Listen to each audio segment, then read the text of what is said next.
Hello बच्चों, let's read the question. So the question over here says, air is seldom stationary.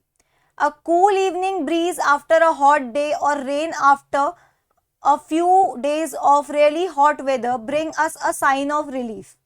At times, a strong wind or storm may occur instead of breeze. All this happens as a result of changes that take place in our atmosphere due to two processes, namely heating of air and formation of water vapors. Heating of air occurs due to re-radiation of solar radiations by land and water bodies. Water vapors are formed due to heating of water bodies by solar radiations as well as by activities of living organisms. How do plants contribute to water vapors to the atmosphere? तो बच्चों यहाँ question में हमें एक paragraph दे रखा है जिसमें बता रहे हैं कि एटमॉस्फेयर में बहुत सारे चेंजेस आते हैं।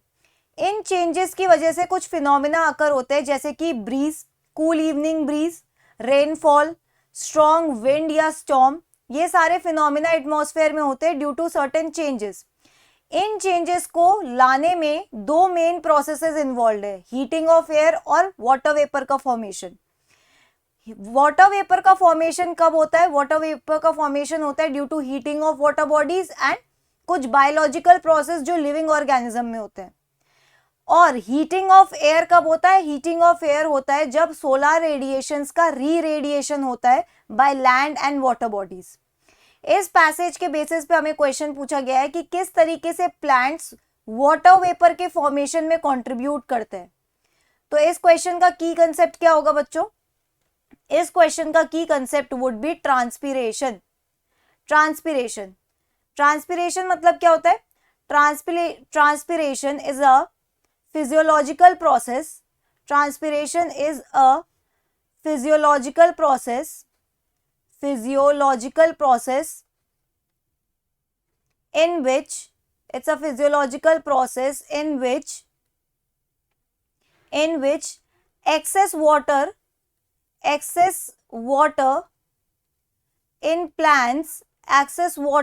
plants is lost in the form of water vapors, ठीक है, in the form of water vapors।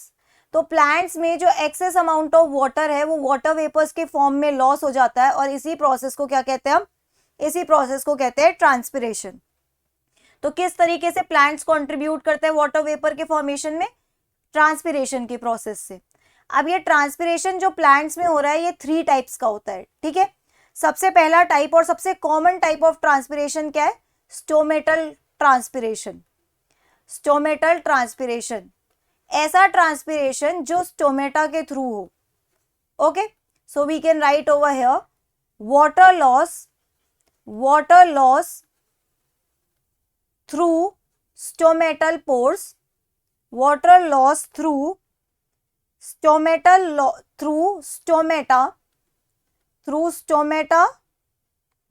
of plants in the form of water vapor, in the form of water vapors, ठीक है। इसे हम क्या कहते हैं? इसे कहते हैं हम stomatal transpiration. Second type of transpiration क्या होता है? Second type of transpiration is cuticular transpiration. Cuticular transpiration plants में जो एपिडर्मिस है, एपिडर्मिस के बाहर एक लेयर होती है जिसे हम कहते हैं क्यूटिकल, ठीक है। तो जब इसके थ्रू ट्रांसपिरेशन हो तो इसे क्या कहेंगे? क्यूटिक्यूलर ट्रांसपिरेशन थ्रू क्यूटिकल। तो हम यहाँ पे क्या लिख सकते हैं? हम यहाँ पे लिख सकते हैं that it is loss of water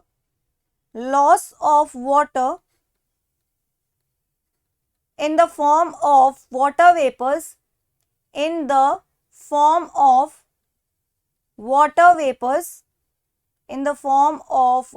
vapors, through or from cuticle of plants। Okay, इसी को क्या कहते हैं हम, क्यूटिकुलर ट्रांसपिरेशन। ये प्लांट्स में एपिडर्मिस के बाहर एक वैक्सी लेयर होती है या वैक्सी कवरिंग होती है, ठीक है। इसके थ्रू जब वाटर का लॉस होता है तो उसे हम कहते हैं cuticular transpiration. Third type of transpiration is lenticular transpiration.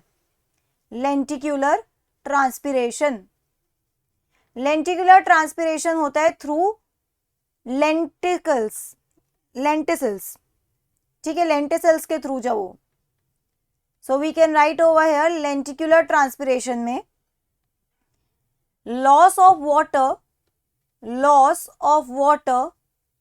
in the form of water vapors, in the form of water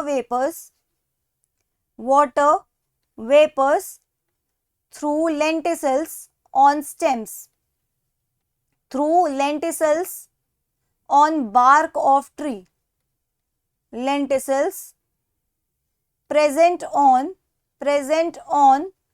bark of trees, ठीक है। क्योंकि ये बार्क हर एक प्लांट में नहीं प्रेजेंट होता तो लेंटिकुलर ट्रांसपिरेशन हर एक प्लांट में भी नहीं होता है। So these are the 3 transpiration processes जिनके थ्रू प्लांट्स एटमॉस्फेयर में वाटर वेपर्स का कंट्रीब्यूशन करते हैं। So that's it for the question. I hope you understood it well. Best of luck.